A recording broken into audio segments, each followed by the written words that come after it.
तो दोस्तों चलिए देर ना करते हुए हम स्टार्ट करेंगे आज की क्लास। और आज की क्लास में जितने स्टूडेंट जुड़े हुए हैं ज्वाइन हो जाइए, ताकि आपको आज की क्लास के जो ऑब्जेक्टिव क्वेश्चन है मोस्ट इम्पोर्टेंट, इन ऑब्जेक्टिव क्वेश्चन को आपको सॉल्व करने का मौका मिले।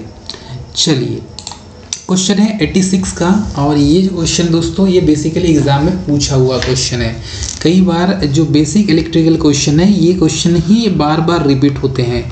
चलिए स्टार्ट करेंगे आज की क्लास को हम, और आज की क्लास में हम देखेंगे question number 86। Lead acid battery में उसके पॉजिटिव एनोड और नेगेटिव कैथोड प्लेट पर कौन सा एक्टिव मटेरियल होता है। तो आपको पता है लेड एसिड बैटरी, उसमें H2SO4 भरा होता है इलेक्ट्रोलाइट के रूप में। ठीक है, ये इलेक्ट्रोलाइट है, और इस इलेक्ट्रोलाइट में हम बेसिकली देखेंगे कि इसमें positive plate and negative plate, ये दोनों प्लेट में क्या बनता है एक्टिव मटेरियल के रूप में। ठीक है, चलिए सबसे पहले देखेंगे pure lead acid peroxide, option B दिया है lead peroxide and lead sulphate. Positive plate में क्या बनेगा और नेगेटिव प्लेट में क्या बनेगा। ऑप्शन सी दिया है लेड पर oxide PbO2 and pure lead, ठीक है Pb। और ऑप्शन सी दिया है lead sulphate and lead oxide. तो ध्यान दीजिएगा दोस्तों, इसका ऑप्शन सी इसका सही है। ठीक है, लेड पर ऑक्साइड ये बनता है पॉजिटिव प्लेट में। पॉजिटिव प्लेट में क्या बनेगा, PbO2 बनेगा, जिसे लेड पर ऑक्साइड कहा जाता है। और निगेटिव प्लेट में बनेगा सिर्फ Pb, ये याद रखिएगा। तो ये जो है बेसिकली लेड एसिड बैटरी के क्वेश्चन है, और ये एग्ज़ाम में पूछे भी जाते हैं। ये इनका फार्मूला भी पूछ लिया जाता है लेड पर ऑक्साइड का और प्योर लेड का, जिसे Pb कहते हैं, इसका फार्मूला भी पूछ लिया जाता है कि पॉजिटिव प्लेट में क्या बनेगा। तो पॉजिटिव प्लेट में लेड पर ऑक्साइड बनेगा, जिसे PbO2 कहते हैं, और नेगेटिव प्लेट में बनेगा, दिस इज नेगेटिव प्लेट, और नेगेटिव प्लेट में बनेगा प्योर लेड, जिसे Pb कहा जाता है। ठीक है, इसका फार्मूला है। नेक्स्ट क्वेश्चन है मोस्ट इम्पॉर्टेंट। एक फ्लोटिंग बैटरी है, चार ऑप्शन दिया है। Option A which supplies current intermittently and also during off cycle gets charged। तो एक फ्लोटिंग बैटरी क्या होती है, 87 का जो क्वेश्चन का जो आंसर होगा, यदि आप देखेंगे तो एक फ्लोटिंग बैटरी, बेसिकली इसका आंसर क्या होगा स्टूडेंट कमेंट करके हम बताइए। इसमें ऑप्शन नहीं दिया हुआ है, और इसका जो आंसर होगा ये आंसर वही होगा 87। तो बेसिकली एक फ्लोटिंग बैटरी जो होती है वो which supplies current intermittently and also during off cycle gets charge. ये इसका मतलब इसको स्पेसिफाई किया गया है फ्लोटिंग बैटरी को। चलिए नेक्स्ट क्वेश्चन, क्वेश्चन नंबर 88 क्या दिया हुआ है। क्वेश्चन नंबर 88 कि बैटरी की कैपेसिटी को प्रदर्शित किया जाता है। मोस्ट इम्पोर्टेंट क्वेश्चन, बेसिकली ये इसका तो ये तो हमें पता रहना चाहिए कि बैटरी की जो कैपेसिटी होती है वो किस में प्रदर्शित की जाती है। तो याद रखिएगा, चार ऑप्शन यदि हम देखते हैं तो ampere hour, this is right answer, AH में होता है एम्पियर हावर, ये इसका सही आंसर है एम्पियर हावर। ठीक है, वोल्ट हावर, वाट हावर, ये गलत होगा, वोल्ट हावर, वाट हावर भी गलत होगा, नन ऑफ द अबव भी गलत होगा। तो सही क्या होगा दोस्तों, एम्पियर हावर इसका सही आंसर होगा। क्लियर है। Next question, question number 89, lead acid battery की एम्पियर हावर इफिशियंसी कितनी होती है। Most important question. तो लेड एसिड बैटरी की एम्पियर हावर इफिशियंसी बेसिकली ये इसका चार ऑप्शन देखेंगे। फर्स्ट है 90 to 95, ऑप्शन बी दिया है 80 to 85, ऑप्शन सी दिया है 70 to 75 एंड ऑप्शन डी दिया है 60 to 65। तो याद रखिएगा दोस्तों, 80 to 85 होता नहीं है इफिशियंसी, एम्पियर आवर 60 to 65 भी नहीं होता, जब 85 नहीं हो रहा तो 65 कहाँ से होगा, तो 75 भी नहीं होगा। तो इसका आंसर क्या हो जाएगा, option A. Option A is an right answer. इसका आंसर होगा लेड एसिड बैटरी की एम्पियर हावर मतलब कि AH एम्पियर हावर इफिशियंसी लगभग 90 से 95% होती है। ठीक है, तो यहाँ याद रखेंगे एम्पियर हावर इफिशियंसी कितनी होती है, 90 से 95%। लेकिन यदि एग्जाम में पूछ ले कि वाट आवर इफिशियंसी कितनी होती है, वाट आवर इफिशियंसी, तो वाट आवर इफिशियंसी याद रखिएगा 70 to 75%। ये दोनों में कंफ्यूजन यही रहता है, याद रखिएगा स्टूडेंट। वाट आवर इफिशियंसी यदि बोले तो 70 to 75% और एम्पियर आवर इफिशियंसी 90 to 95%। ये दो चीज़ को आपको याद रखना होगा। चलिए, एडिशन सेल।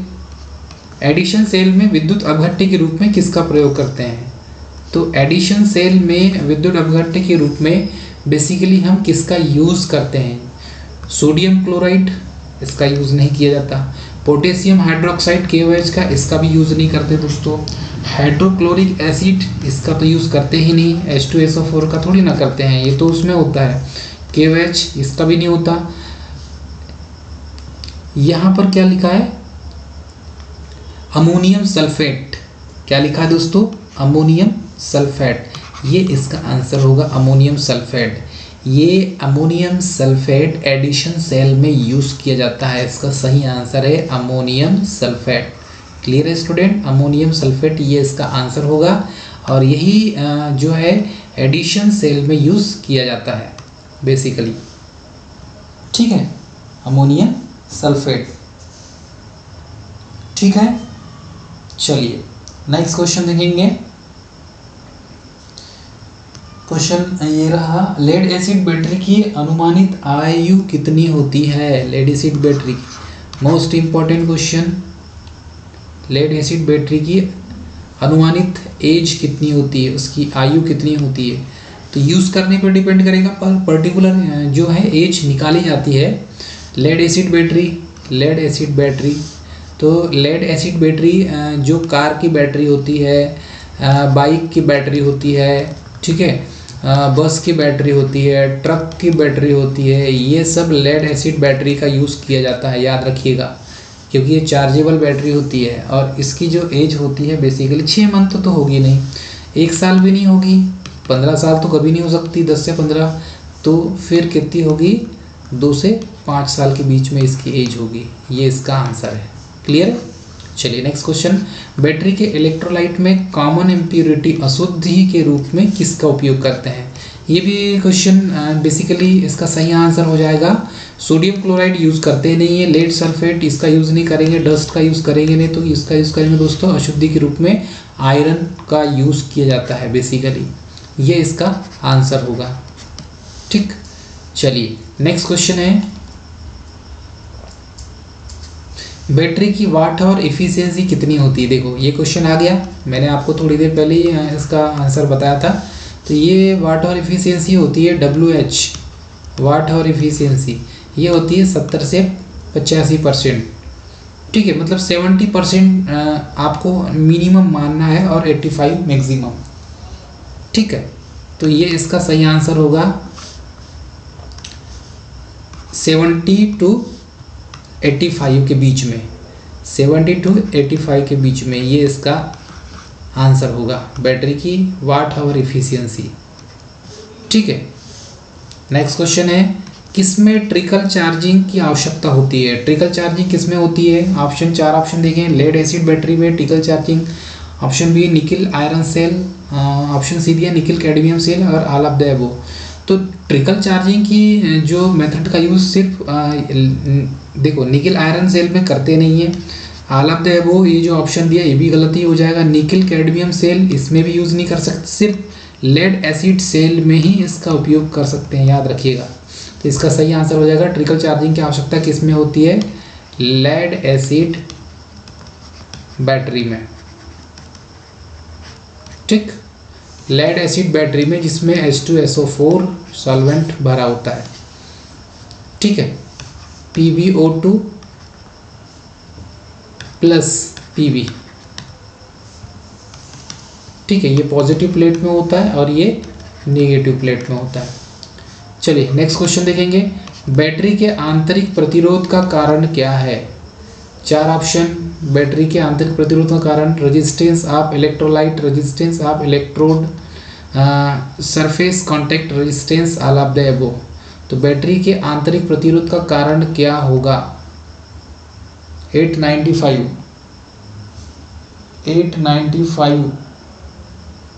बैटरी के आंतरिक प्रतिरोध का कारण क्या हो जाएगा दोस्तों? Resistance of electrode.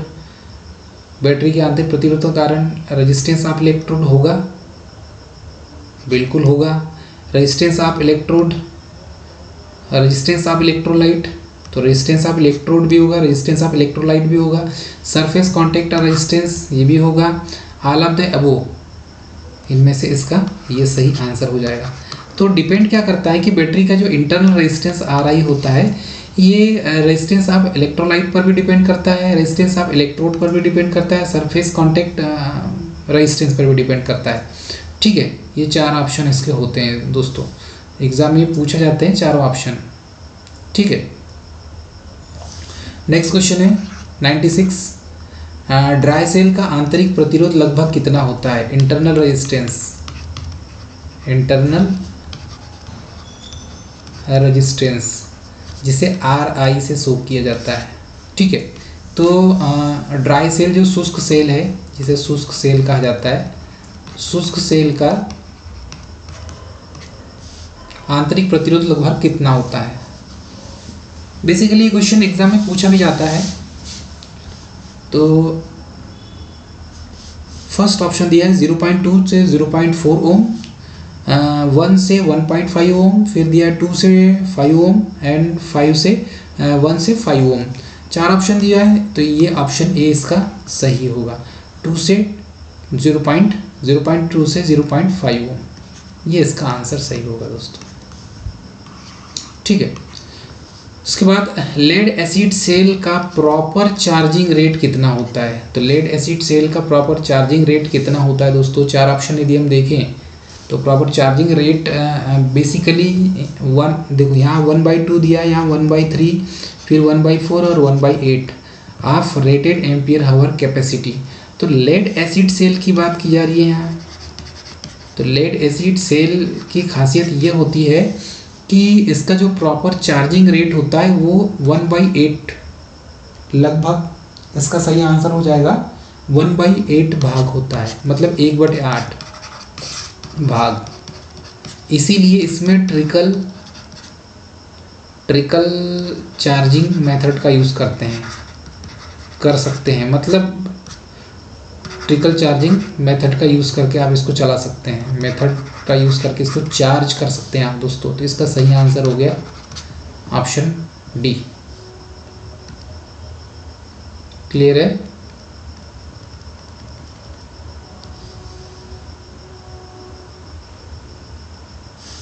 Next question है मोस्ट इंपॉर्टेंट। यदि ग्रुप ऑफ सेल का कुल आंतरिक प्रतिरोध बाह्य प्रतिरोध के बराबर हो तो बैटरी क्या देगा? Most important question. यदि ग्रुप ऑफ सेल का आंतरिक प्रतिरोध बाह्य प्रतिरोध के बराबर हो तो बैटरी क्या देगा? 4 ऑप्शन दिया है, maximum voltage, maximum current, maximum efficiency, maximum ampere hour. 4 option में देखें, ग्रुप ऑफ सेल का कुल इंटरनल रेजिस्टेंस बाह्य रेजिस्टेंस के बराबर होगा तो बैटरी आपको आउटपुट कुछ देगा, मैक्सिमम करंट देगा या मैक्सिमम वोल्टेज देगा। 898 का आंसर क्या हो जाएगा? 898 इसका आंसर हो जाएगा यदि इंटरनल रेजिस्टेंस, ठीक है, लोड रेजिस्टेंस के बराबर हो जाए, मतलब RI RL के बराबर हो जाए, तब की सिचुएशन में ये क्या होगा? तो यदि ग्रुप ऑफ सेल का कुल जो इंटरनल रेजिस्टेंस है वो लोड रेजिस्टेंस के बराबर हो जाए तो बैटरी जो है ये मैक्सिमम करंट डिलीवर करने लगेगी। तो इसका आंसर हो जाएगा option B, maximum current deliver करेगी बैटरी इस सिचुएशन में कि इंटरनल रेजिस्टेंस लोड रेजिस्टेंस के बराबर हो जाए, तब की सिचुएशन में। ठीक है, most important next question, 1 ampere hour charge किसके बराबर होता है? ये भी एग्जाम में पूछा जाता है। तो याद रखिएगा दोस्तों, ये 3600 कूलाम होता है। इसका आंसर मैंने आपको बताया भी था, कूलाम।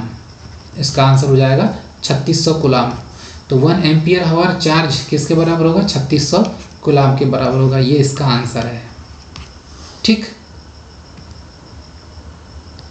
उसके बाद देखेंगे मोस्ट इंपॉर्टेंट क्वेश्चन, जब सल्फ्यूरिक अम्ल H2SO4 में पानी मिलाया जाता है तब क्या होता है? मोस्ट इंपॉर्टेंट, जब सल्फ्यूरिक अम्ल H2SO4 में पानी मिलाया जाता है तो क्या होता है? एसिड का रंग बदल जाता है। ऑप्शन बी दिया है, बहुत ज़्यादा ऊष्मा उत्पन्न होती है। ठीक है, ऑप्शन सी है, पानी उबलने लगता है। ऑप्शन डी है, एसिड जो पार्टिकल गेट सस्पेंडेड। तो ये इसके 4 ऑप्शन होते हैं बेसिकली, है ना। और चारों ऑप्शन में यदि हम देखें तो इसका सही आंसर क्या होगा स्टूडेंट, कि अम्ल में पानी मिलाने पर क्या होता है? जब सल्फ्यूरिक H2SO4 में पानी मिलाया जाता है तो बहुत ज़्यादा ऊष्मा उत्पन्न होने लगती है। और ये आपने 10th में या 11th में या 12th में आपने फिजिक्स की क्लास में अटेंड किए होंगे, या फिर आप केमिस्ट्री की क्लास अटेंड किए होंगे। तो यहाँ पर केमिस्ट्री में H2SO4 के बारे में आपको बताया गया होगा। तो सबसे ज़्यादा ऊष्मा उत्पन्न होती है जब पानी मिलाया जाता है। तो ठीक है, जब पानी मिलाया जाता है सबसे ज़्यादा ऊष्मा उत्पन्न होती है। तो ये इसका आंसर होगा, अम्ल में पानी मिलाने पर क्या होता है। तो बेसिकली ये हमने एक डायग्राम बनाया है। यहाँ पर क्या रखा हुआ है? H2SO4 रखा हुआ है, H2SO। ठीक है, यहाँ पर H2SO4 रखा हुआ है। अब ये H2SO4 रखा है और इसमें ऊपर से हम क्या मिला रहे हैं? पानी मिला रहे हैं, वाटर। ठीक है, ये वाटर यहाँ से इसमें डाल रहे हैं। तो इसमें यहाँ पर क्या निकलने लगेगा? ऊष्मा उत्पन्न होने लगेगी, ऊष्मा, जिसे आप हीट कहते हैं। तो हीट उत्पन्न होने लगेगी। तो बेसिकली ये है, अम्ल में पानी मिलाने पर बहुत ज़्यादा ऊष्मा उत्पन्न होने लगती है। चलिए, कॉन्सेप्ट समझ में आया? हम कॉन्सेप्ट की बात करेंगे। बेसिकली कॉन्सेप्ट आपको समझ में आना चाहिए। नेक्स्ट क्वेश्चन है, विद्युत रासायनिक क्रिया किसमें रिवर्सिबल नहीं होती? तो रिवर्सिबल जो है प्राइमरी सेल में नहीं होती, याद रखिएगा। सेकेंडरी सेल में रिवर्सिबल होती है। ठीक है, प्राइमरी सेल में रिवर्सिबल नहीं होती, मोस्ट इम्पोर्टेंट। इसीलिए ये चार्जेबल सेल नहीं होते प्राइमरी सेल। ठीक है, सेकेंडरी सेल में लेड एसिड सेल होते हैं। जो मोबाइल की जो बैटरी होती है, लिथियम आयन बैटरी, ये सब सेकेंडरी सेल के अंतर्गत आते हैं। जैसे कि lead acid cell, acid cell. ठीक है, सेकंड देखेंगे तो लिथियम आयन सेल। ये सेल जो है सेकेंडरी सेल की लिस्ट में आते हैं, जिसको आप चार्ज कर सकते हैं, चार्जेबल। और प्राइमरी सेल में आप देखेंगे तो ड्राई सेल, वोल्टिक सेल। ठीक है, फिर डेनियल सेल, डेनियल सेल। फिर उसके बाद आप देखेंगे तो लेक्लांची सेल, लेक्लांची सेल। ये सब प्राइमरी सेल की लिस्ट में आते हैं। ये चार्जेबल नहीं होते, नॉट चार्जेबल, नॉट चार्जेबल। ठीक है, ये यूज एंड थ्रो वाले हैं, यूज एंड थ्रो। ठीक, चलिए नेक्स्ट क्वेश्चन देखेंगे। लेक्लांची सेल में विद्युत अपघट्य होता है। Question number 2 most important. चलिए इसको देखते हैं, ये क्वेश्चन भी बहुत अच्छा है, बैटरी से रिलेटेड। लेक्लांची सेल में विद्युत अपघट्य होता है। तो लेक्लांची सेल में NH4Cl इसका यूज़ किया जाता है, याद रखिएगा। लेक्लांची सेल में NH4Cl का यूज़ किया जाता है। अब देख लीजिए कहाँ पर लिखा है, हाइड्रोक्लोरिक एसिड को बोलते ही नहीं है। Aqueous solution of ammonium chloride, इसे ही NH4Cl कहा जाता है। तो इसका सही आंसर हो जाएगा ऑप्शन बी।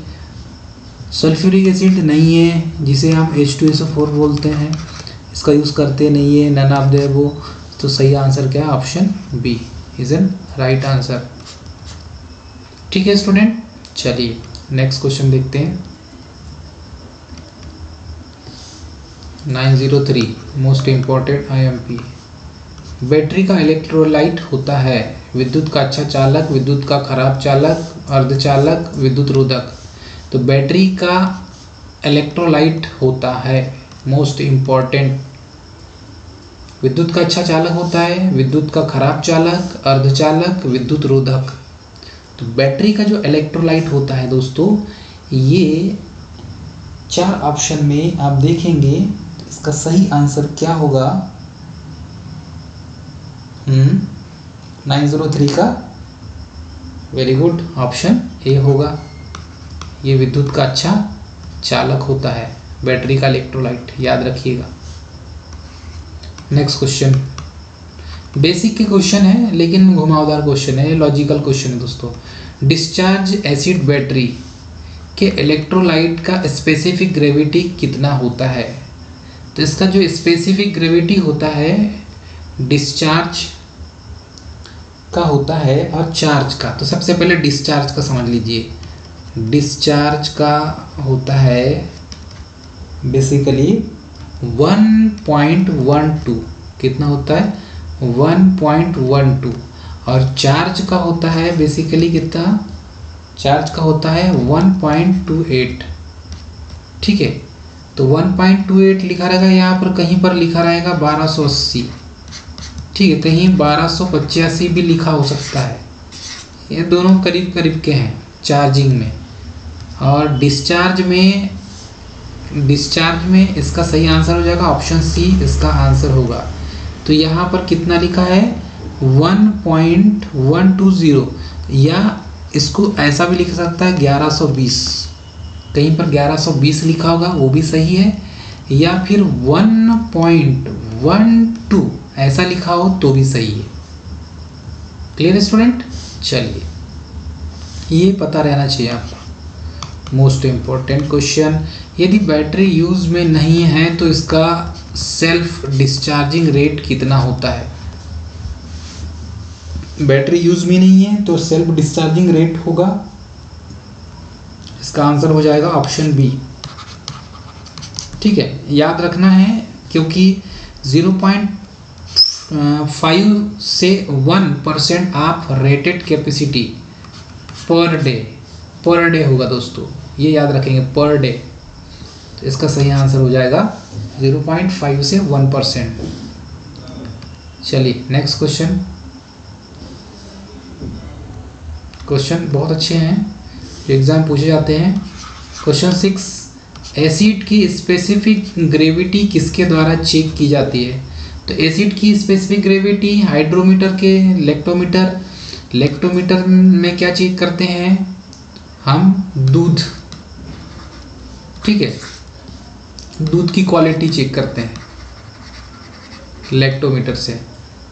सेल टेस्टर से न्यूट्रल फेस, ठीक है, न्यूट्रल फेस चेक करते हैं। हाइड्रोमीटर से और हाइग्रोमीटर से। तो हाइग्रोमीटर को हम क्या बोलते हैं? आर्द्रता मापते हैं, और हाइड्रोमीटर से डेंसिटी मापते हैं। ठीक है, तो ठीक है, हाइड्रोमीटर से डेंसिटी मापते हैं। तो ये एसिड की स्पेसिफिक ग्रेविटी किसके द्वारा चेक करेंगे? हाइड्रोमीटर से। इसका सही आंसर हो जाएगा ऑप्शन सी, हाइड्रोमीटर। ठीक है, हाइग्रोमीटर से ग्रेविटी चेक, हाइड्रोमीटर से ग्रेविटी या डेंसिटी दोनों चेक करते हैं। या तो ग्रेविटी भी लिखा है तो बात सही है। ठीक, इसमें मेन जो है मेजर चेंजेस ये होता है कि हाइग्रो से आर्द्रता मापते हैं, मतलब कि ह्यूमिडिटी। तो हाइग्रोमीटर से क्या होता है? ह्यूमिडिटी। ठीक है, इसको यहाँ मैं लिख देता हूँ। बेसिकली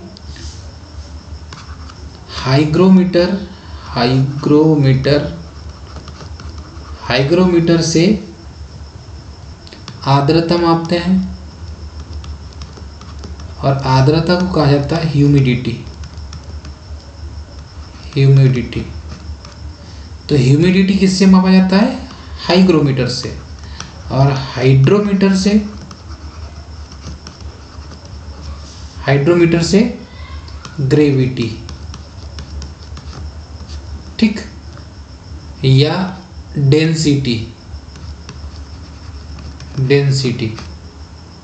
ठीक है। तो ये इसको कहते हैं डेंसिटी, मापा जाता है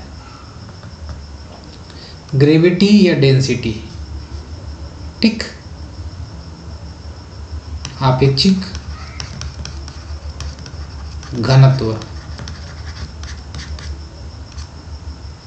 जिसे स्पेसिफिक डेंसिटी कहा जाता है। Clear student? चलिए नेक्स्ट क्वेश्चन, मोस्ट इंपॉर्टेंट।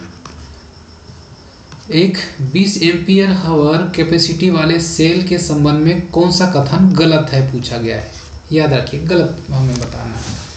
तो गलत 4 ऑप्शन को पढ़ना होगा फिर। तो गलत में 1 एम्पियर करेंट को 20 घंटे तक सप्लाई कर सकता है, क्या सही है?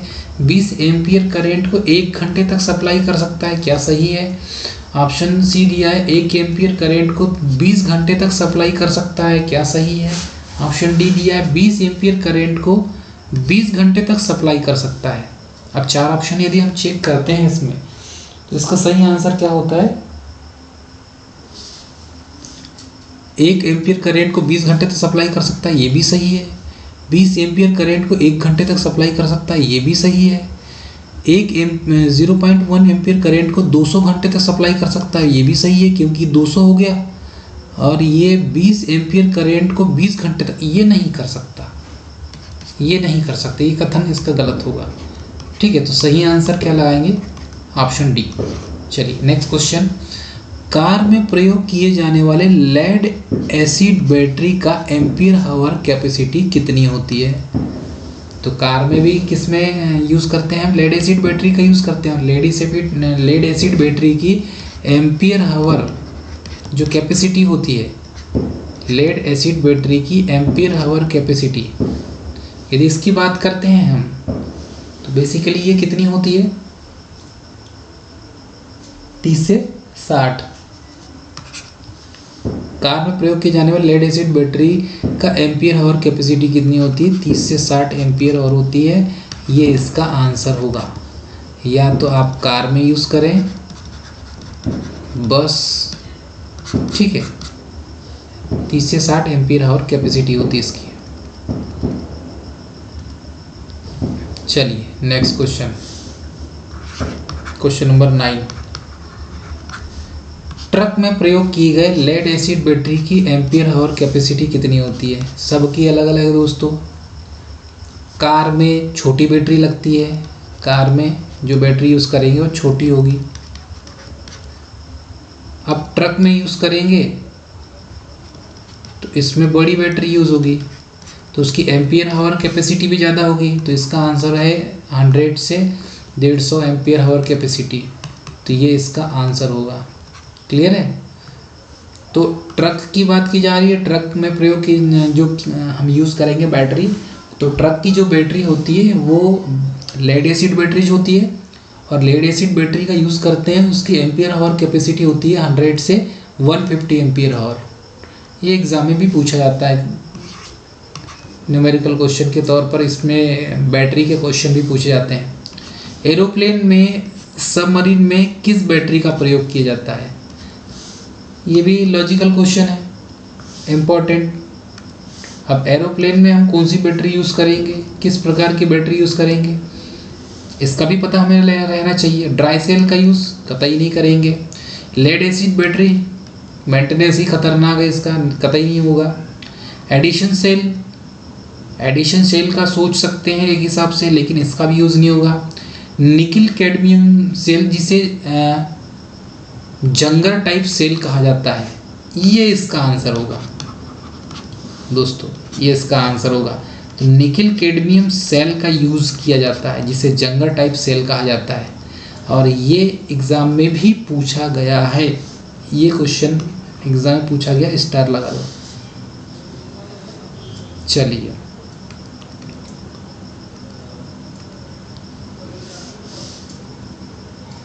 4 ऑप्शन दिया है। नेक्स्ट क्वेश्चन 11, सेल को पैरेलल में क्यों जोड़ा जाता है? भाई सेल को पैरेलल में क्यों जोड़ा जाएगा?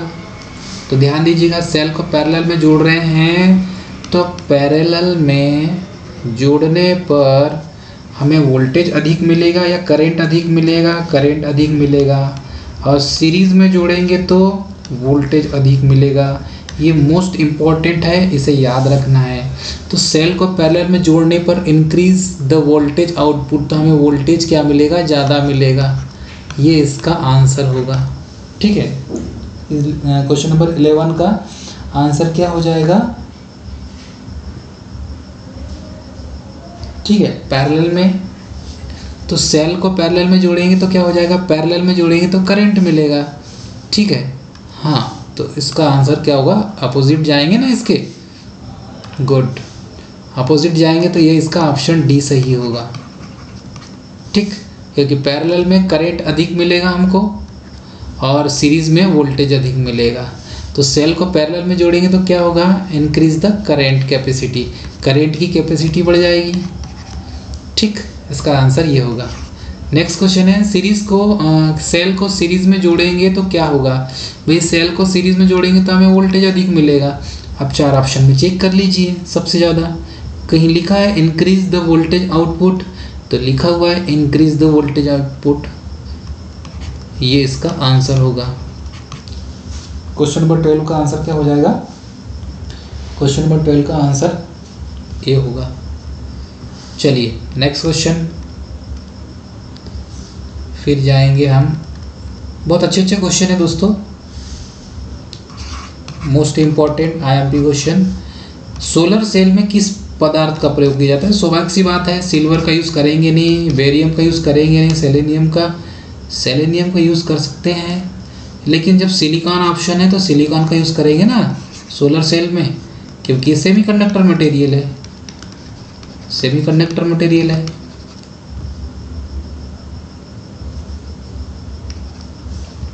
सेमीकंडक्टर मटेरियल सिलिकॉन, जर्मेनियम, ये तो मेन सेमीकंडक्टर मटेरियल है। ठीक, लेकिन सेलेनियम भी होता है, सेलेनियम भी, ये भी मटेरियल होता है सेमीकंडक्टर। चलिए नेक्स्ट क्वेश्चन देखते हैं, most important. Lead acid battery के अंदर विद्युत अपघट्य में बहने वाली करंट कहलाती है। अब लेड एसिड के अंदर विद्युत अपघट्य में बहने वाली करंट को हम कौन सी करंट कहेंगे? ये भी क्वेश्चन पूछा जाता है। इलेक्ट्रॉन करंट कहेंगे या प्रोटॉन करंट कहेंगे? ठीक, इलेक्ट्रॉन करंट या प्रोटॉन करंट, आयनाइजेशन करंट या पोलराइजेशन करंट। तो ध्रुवीकरण होता है पॉजिटिव प्लेट और नेगेटिव प्लेट में अलग अलग, तो ये इसका आंसर ऑप्शन डी हो जाएगा। आंसर लगाएंगे ऑप्शन डी। देखते हैं सही आंसर क्या हो जाएगा? ऑप्शन डी हो जाएगा इसका। समझ में आ रहा है सभी को? चलिए नेक्स्ट क्वेश्चन देखते हैं। एग्जाम में पूछे जाते हैं यही क्वेश्चन। चलिए नेक्स्ट क्वेश्चन, विद्युत अपघट्य में करंट का फ्लो किसके मूवमेंट की वजह से होता है? ये भी बहुत अच्छा क्वेश्चन है दोस्तों, एग्जाम में पूछा जाता है। चलिए इसका 4 ऑप्शन दिया है। विद्युत अपघट्य में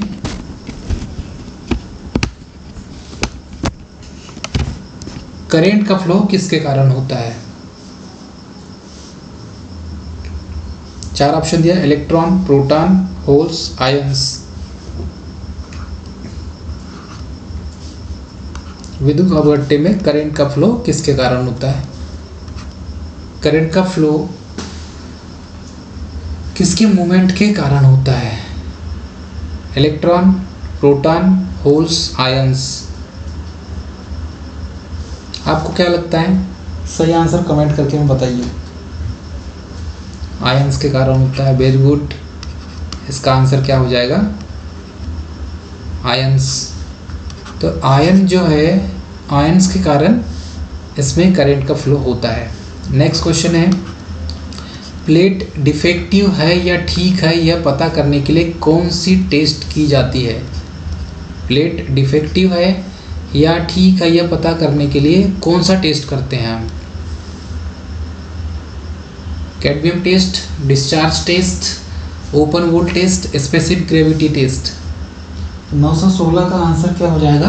कैडमियम टेस्ट किया जाता है। प्लेट अच्छी है या ख़राब है, ये कैडमियम टेस्ट किया जाता है। मोस्ट इम्पॉर्टेंट इसका आंसर क्या हो जाएगा? Cadmium test.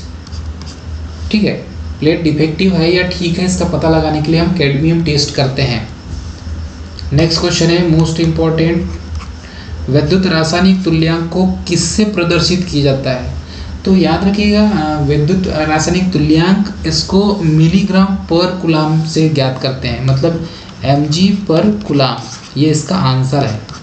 तो ये ऑप्शन डी इसका सही होगा, मिलीग्राम पर कूलाम।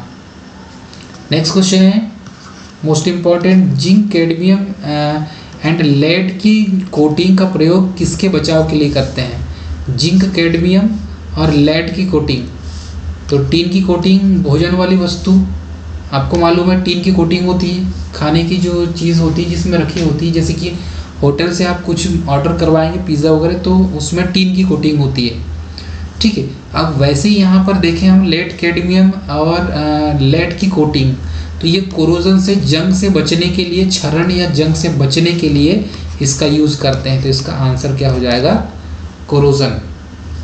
ठीक है, 18 का आंसर क्या हो जाएगा? Option C. चलिए नेक्स्ट क्वेश्चन, जो क्वेश्चन की जिसका हम बात कर रहे थे, फूड कंटेनर मतलब खाने के पात्र पर किसकी कोटिंग की जाती है? तो खाने के पात्र में टीन की कोटिंग की जाती है, याद रखिएगा, मोस्ट इम्पॉर्टेंट इसका आंसर क्या हो जाएगा? टीन। टीन की कोटिंग की जाती है, कोटिंग की जाती है। ठीक है, चलिए नेक्स्ट क्वेश्चन 920, इलेक्ट्रिकल कांटेक्ट पर किसकी कोटिंग की जाती है? तो इलेक्ट्रिकल के जो कांटेक्ट होते हैं, यदि उसकी बात करें हम, तो उसके ऊपर जो कोटिंग होगी इलेक्ट्रिकल कांटेक्ट के ऊपर, वो सिल्वर की कोटिंग होती है, याद रखेंगे। चांदी की कोटिंग की जाती है इलेक्ट्रिकल कांटेक्ट में, most important question. Next question है, लाइट रिफ्लेक्टर मतलब परावर्तक पर किसकी कोटिंग की जाती है? तो जो लाइट के जो रिफ्लेक्टर होते हैं, परावर्तक होते हैं, उसमें रोडियम की कोटिंग होती है, याद रखिएगा। ये रोडियम है, रोडियम, सोडियम नहीं, रोडियम है। ठीक है, तो रोडियम की कोटिंग होती है, इसका आंसर ये होगा। नेक्स्ट क्वेश्चन है क्वेश्चन नंबर 22, गैल्वेनाइजिंग किसकी कोटिंग की जाती है? गैल्वेनाइजिंग में, तो गैल्वेनाइजिंग में कोटिंग लेड की तो नहीं की जाती, क्रोमियम की भी नहीं की जाती, ब्रॉस की भी नहीं की जाती, जिंक की कोटिंग की जाती है गैल्वेनाइजिंग के लिए, मतलब जंग लगने से बचाने के लिए, जंग लगने से बचाने के लिए हम किसकी कोटिंग करते हैं? जिंक की, जिंक की कोटिंग होती है, जिंक की परत चढ़ाते हैं। ठीक है स्टूडेंट, चलिए नेक्स्ट क्वेश्चन देखेंगे।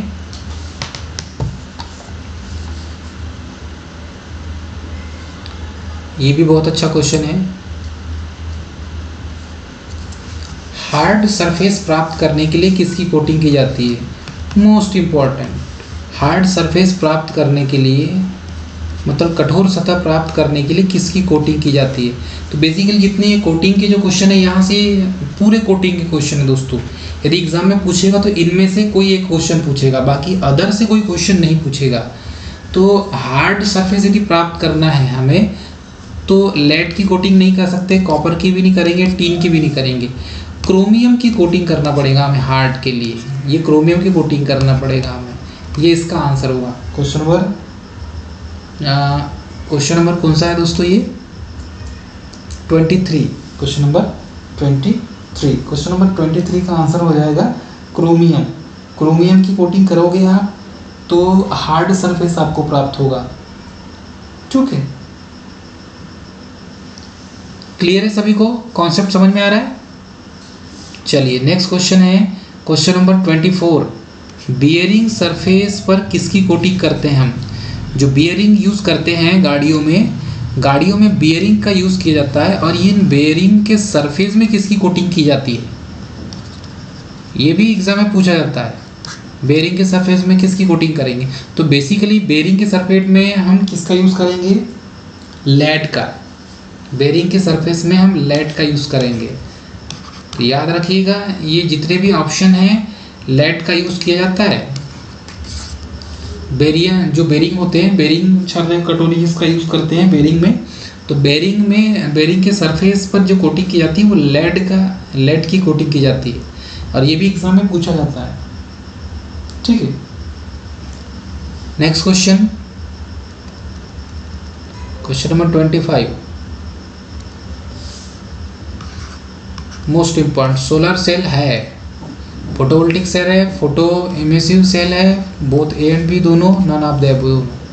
तो सोलर सेल क्या होते हैं basically, solar cell basically photovoltaic cell होते हैं, और इसमें 0.5 एम्पियर पर सेल आपको वोल्टेज प्राप्त हो, 0.5 एम्पियर।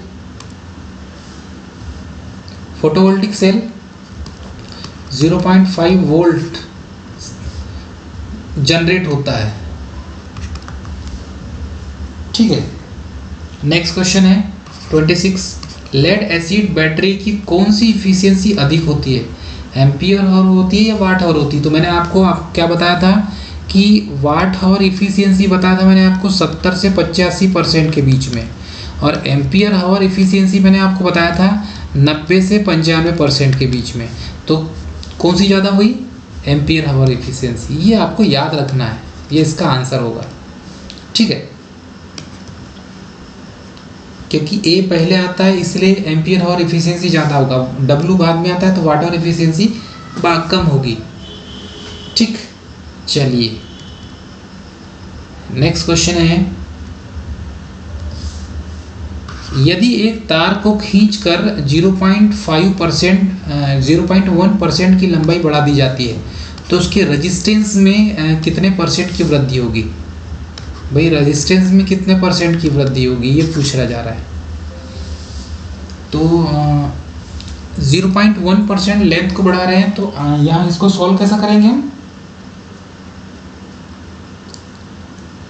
एक तार को खींचकर लिखा हुआ है, बेसिकली जब भी खींचकर लिखा हुआ होगा तो ये इसका खींचकर का फार्मूला ही है। एक खींचकर, कहीं पर भी खींचकर लिखा होगा, तार को खींचकर इतना बढ़ाया जाता है तो इसका जो आर न्यू हो जाएगा, इसका आर न्यू रेजिस्टेंस जो हो जाएगा, ठीक है, तार का वो हो जाएगा n²r। ये फार्मूला ही है इसका।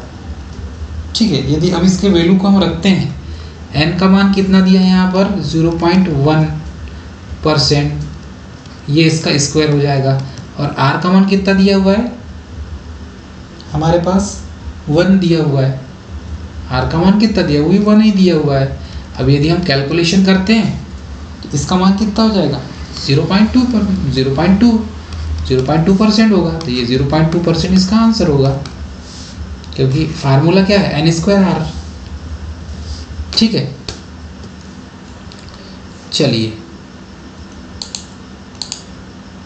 एक क्वेश्चन है, इस क्वेश्चन का आंसर आप कमेंट करके बताएंगे हमें। क्वेश्चन नंबर 29 का, मैग्नीन का विशिष्ट प्रतिरोध 50 × 10⁻8 ओम मीटर है, तो 50 सेंटीमीटर लंबाई के मैग्नीन के एक घन का प्रतिरोध कितना होगा, ये क्वेश्चन है। 4 ऑप्शन में दिया है, 10⁻6 ओम, 10⁻8 ओम, 2.5 × 10⁻5 ओम एंड 5 × 10⁻4 ओम दिया हुआ है। ये 4 ऑप्शन दिए हैं, कमेंट करके हमें बताइए, कमेंट करके आंसर बताइए। क्लियर है, चलिए नेक्स्ट क्वेश्चन देखते हैं, मोस्ट इंपॉर्टेंट। एक आर प्रतिरोध के तार को 10 बराबर भागों में काटकर इन भागों को समांतर क्रम में जोड़ा गया है, तो इस संयोजन का प्रतिरोध क्या होगा बेसिकली। 4 ऑप्शन दिया हुआ है 930। क्वेश्चन नंबर सॉल्व कैसा करेंगे, R/n से समांतर में, तो R/n वाला फार्मूला लग जाएगा। तो R जैसा का वैसा जाएगा, n कितना है 10 बराबर भाग में, तो ये क्या हो जाएगा 10R हो जाएगा। आर से आर कैंसिल कर देंगे हम, तो मान बचेगा 1/10 और 1/10 को हम क्या लिखेंगे 0.01। ये इसका आंसर होगा। 0.01 आ रही तो लिखेंगे, ये इसका आंसर होगा। क्लियर है? इस तरीके से इसको सॉल्व करोगे तो बन जाएगा, और नहीं तो फिर ऐसा नहीं बनेगा। चलिए नेक्स्ट क्वेश्चन। आज इस सीरीज को ख़त्म करना है दोस्तों। आज इसकी इस टोटल पूरी सीरीज को हम ख़त्म कर देंगे। ठीक, देखते हैं कोशिश करके। 31 क्वेश्चन। चित्र में दिखाए गए परिपथ में प्रवाहित धारा और मान की दिशा कितनी होगी। तो अब यहाँ पर दिया हुआ है, देखो ये बैटरी है 4 वोल्ट की, 10 वोल्ट की ये बैटरी है, अपोजिट हो गई तो यहाँ पर ये माइनस हो जाएगा, तो बचेगा क्या 10 - 4, तो ये 6 वोल्ट बचेगा। यहाँ पे अपोजिट अपोजिट है, इतना समझते हैं आप। 6 वोल्ट बचेगा यहाँ पे। अब इसको सॉल्व कर लो, मान आराम से निकल जाएगा आपके पास। ठीक है, क्वेश्चन नंबर 31 सॉल्व करिए।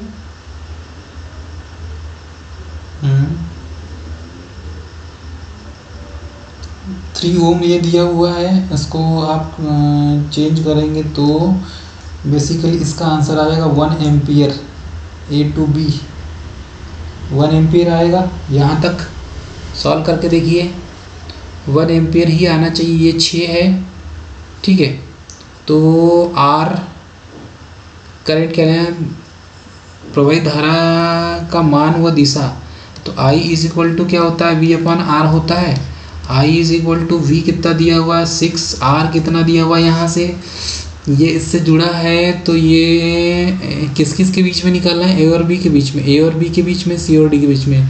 तो ये 2, 3 और 2 5 और 1 6, तो ये 6/6 हो गया, कैंसिल हो जाएगा। तो I का मान तो 1 एम्पियर आ गया, और 1 एम्पियर आ गया तो दिशा किधर होगी 1 इसके अपोजिट होगी, मतलब A to B to A होगी, A to B होगी ना, मतलब यहाँ से किधर से होगी 10 ज़्यादा है 4 कम है, तो ये इसके अपोजिट डायरेक्शन में चलेगा। तो ये इसका आंसर हो जाएगा दोस्तों। 1 एम्पियर करंट होगी और 8 से B की ओर इसका डायरेक्शन होगा, direction flow of current, current के फ्लो का डायरेक्शन ऐसे B की ओर होगा। क्लियर है? समझ में आ रहा है सभी को? चलिए नेक्स्ट क्वेश्चन है क्वेश्चन नंबर 932। चित्र में 5 प्रतिरोध जुड़े हैं, X और Y बिंदुओं के बीच कुल प्रतिरोध कितना होगा। तो ये टोटल सब पैरेलल में है। इसके पहले ऐसे क्वेश्चन हम बना चुके हैं, तो ये सब पैरेलल में है, तो इसको सॉल्व करेंगे हम। पैरेलल में दिया हुआ है तो आप चेक कर लीजिए। R/N कितना हो जाएगा, R/N का फार्मूला लगा देंगे इसमें हम। तो R/N का फार्मूला लगाएंगे बेसिकली, तो ये हो जाएगा 10, 20, 30। कैलकुलेशन कर लो दोस्तों, या तो फिर इस टाइप से निकाल लो आप। 1/10 + 1/10 + 1/20 + 1/10 + 1/10। कैलकुलेशन कर लो कितने रेजिस्टेंस है, 1 2 3 4 5, 1 2 3 4 5, 5 रेजिस्टेंस दिया हुआ है। एलसीएम लेंगे तो 20 आएगा। यहाँ पर तो 2 यहाँ पर कितना हो जाएगा 2 3, 2 और 2 4 हो जाएगा 5, ठीक है। 5 6 7 8 9, ठीक है। कैलकुलेशन करोगे तो इसका 10 तो 10, ठीक। हाँ, कैलकुलेशन करोगे तो इसका आंसर कितना निकल के आएगा 10 ओम, ठीक। चलिए नेक्स्ट क्वेश्चन देखते हैं। तो दोस्तों आज की क्लास में इतना ही। बाकी जो है वीडियो, बाकी के जो क्वेश्चन है इस वीडियो के, इस पीडीएफ के जो क्वेश्चन है बाकी के, ये बाद में हम करवाए जाएंगे। क्लियर है दोस्तों? तो आज की क्लास मुझे उम्मीद करता हूँ कि पसंद आई होंगी और बहुत अच्छे क्वेश्चन जो हमने क्वेश्चन लेकर आए थे आपके लिए, बहुत इंपॉर्टेंट और बहुत अच्छे क्वेश्चन लेकर आए थे जो एग्ज़ाम में पूछे जाते हैं। तो इसके आगे की जो वीडियो होगी उस वीडियो में आगे की क्लास को हम और ये आगे के जो क्वेश्चन दोस्तों इसको कवर करेंगे। तब तक के लिए स्वस्थ रहें, मस्त रहें और मास्क का यूज़ ज़रूर करें। जय हिंद दोस्तों।